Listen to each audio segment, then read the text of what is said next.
Let me ask you this. Are you one of the millions of people who fly every year? If so, you might want to brace yourself for some shocking news. Did you know that some airplanes still use technology that's decades old? That's right. In an industry where safety is paramount, some planes rely on cutting-edge technology in the 1950s. You might think that the modern planes are equipped with the latest and greatest technology to keep you safe in the skies. But the reality is that many planes are still using analog gauges and dials, making them vulnerable to errors and malfunctions that could have catastrophic consequences. Don't believe us? Consider this. In 2019, the FAA issued an airworthiness directive requiring the replacement of a critical component in certain planes that were over 50 years old. And just last year, a major airline experienced a system-wide computer outage that grounded flights and left passengers stranded. The fact is, relying on outdated technology in the aviation sector is a ticking time bomb. It's time to demand better from the airlines and regulators who are responsible for our safety in the skies. Wait. So, what can we do about it? But before that, why don't we take a deeper look into it? You see, the use of outdated technology in aviation is a real concern. If you go back through the headlines, in 2005, an aircraft carrying 309 passengers crashed in Toronto due to outdated technology. The aircraft's fuel quality indicator failed, and the crew could not determine the fuel level, resulting in the aircraft running out of fuel. And the outcome was catastrophic, as the aircraft crashed, causing 12 fatalities and several injuries. The use of outdated technology can also result in delays and increased operating costs. Inefficiency in outdated equipment requires more maintenance, which can result in more time and money being spent on upkeep. For example, some aircraft still use paper charts, which require a lot of time to update and distribute and can result in delays if there is an error or if the chart becomes outdated. Outdated technology can also result in poor communication between ground staff and flight crew. This can result in confusion, delays, and errors. For example, some airports still use manual systems to communicate flight information, which can result in miscommunication and flight delays or even accidents. One of the reasons behind the use of outdated technology in aviation is the cost of upgrading equipment. However, upgrading an entire fleet of planes can cost airlines millions of dollars, a cost that is often passed on to passengers in the form of increased ticket prices. This means that some airlines choose to use outdated technology to save money, leaving passengers to wonder if their safety is being compromised. Can you imagine being stuck in the air with no functioning navigation or communication system? The mere thought is enough to make your hair stand straight up. Another reason behind the use of outdated technology is the regulatory framework. The regulatory framework in the aviation sector plays a huge role in the development of technology. The regulatory framework ensures that the technology used in the aviation sector is safe, efficient, and complies with standards. However, the regulatory framework has not kept pace with the advancements in technology. The lack of a strong regulatory framework has created a massive gap between the technology available and the technology used in the aviation sector. Now, where can we see this old stuff? Well, you don't have to go far looking for these. Just look out for techs like the cockpit voice recorder or the flight data recorder. Want something simpler? Just compare the in-flight entertainment system and the ones you have on your car.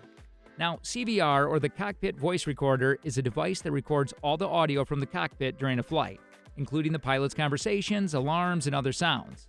The purpose of the CVR is to provide record of what was said and done in the cockpit in the event of an accident or incident. The CVR can help investigators determine the cause of an accident or incident and identify ways to prevent future occurrences. And the CVR has played a crucial role in several aviation accidents, including the 1972 crash of Eastern Airlines Flight 401 and the 1994 crash of U.S. Air Flight 427. In both cases, the CVR was used to help investigators understand what happened and make recommendations to improve aviation safety. However, the current CVR has limitations. For instance, it only records audio, which means that critical information, such as flight data, is not captured. Moreover, the CVR is also designed to record the last 2 hours of the flight, which may not be sufficient in some cases, especially in cases such as the disappearance of Malaysia Airlines Flight 370. The 2-hour recording was not sufficient to determine the cause of the accident. Moreover, the CVR is only designed to survive an impact of 3,400 G, which means that it may not survive high-impact crashes. The CVR limitations have become more apparent in recent years as accidents have become more complex, and the need for more data has increased. Next, we have the flight data recorder, or FDR. The concept of the black box dates back to the 1930s when an Australian scientist named Dr. David Warren developed a device that could record an aircraft's flight data. Since then, the FDR has undergone several improvements, and the current version of the black box has been in use since the 1970s. The FDR is a mandatory device in all commercial aircraft, and it records critical flight data, including altitude, airspeed, heading, vertical acceleration, and much more.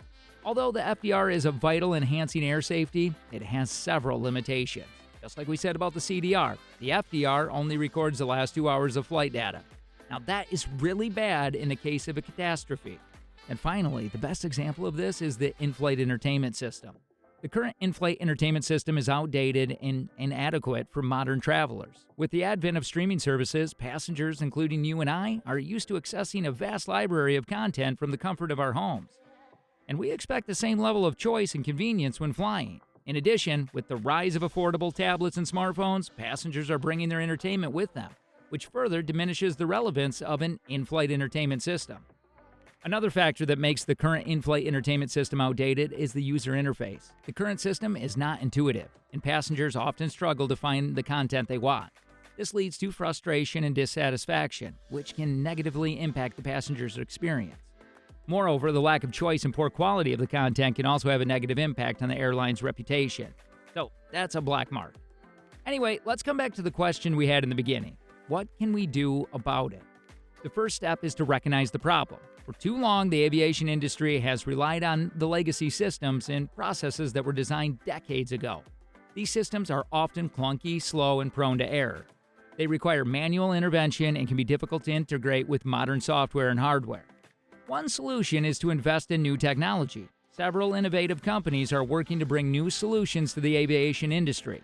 These include startups that are developing new navigation and communication tools, as well as established tech companies that are partnering with airlines and airports to bring new solutions to the market. Another approach is to leverage the power of data.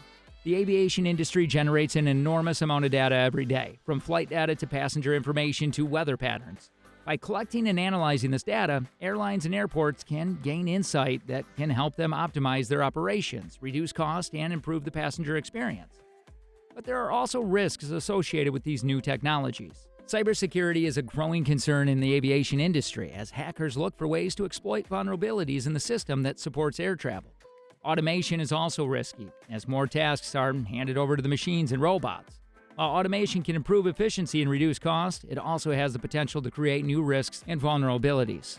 Ultimately, the key to modernizing the aviation industry is collaboration.